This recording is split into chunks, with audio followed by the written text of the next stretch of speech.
Bonjour et bienvenue pour un nouveau mot du juriste. Aujourd'hui, nous allons traiter de la charte Internet. La charte Internet sert dans l'établissement scolaire à faire connaître aux élèves, à la communauté éducative également, l'ensemble des adultes qui composent la communauté éducative, ce qu'il est bon de faire ou de ne pas faire en utilisant Internet dans l'établissement.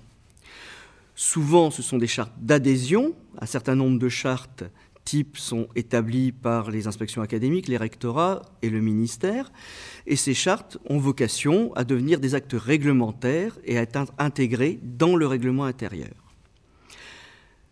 La charte Internet va devoir comprendre un certain nombre de mentions. D'une part, indiquer aux personnes utilisant Internet dans l'établissement comment utiliser le service Internet, ce qui est autorisé pédagogiquement de faire dans le site Internet, mais aussi comment on ne doit pas sortir de ce cadre. Ainsi, un certain nombre de sites peuvent être exclus au travers de listes blanches ou de listes noires des consultations des internautes dans l'établissement.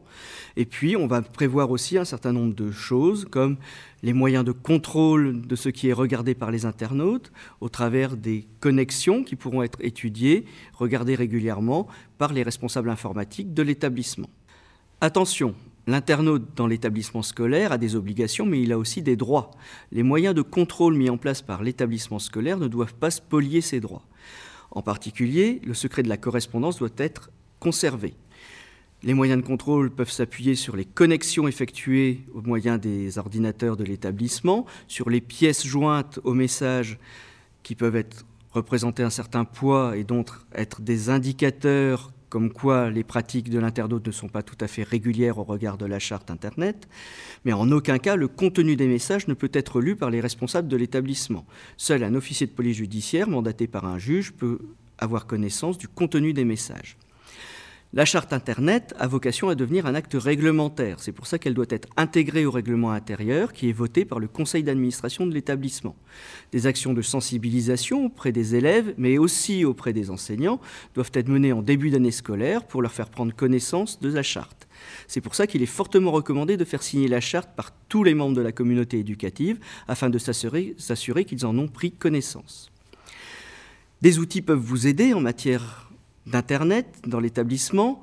Des sites Internet ont été mis en place par le gouvernement, l'internetsanscrainte.fr, protectiondesmineurs.gouv.fr, educnet.fr. Ce sont des outils qui vous permettront d'avoir des données juridiques, mais aussi des données sur l'usage que l'on peut faire d'Internet dans l'établissement scolaire au niveau pédagogique. Ce qu'il faut retenir, c'est que la charte Internet est un document indispensable à la vie dans l'établissement scolaire pour l'usage d'Internet.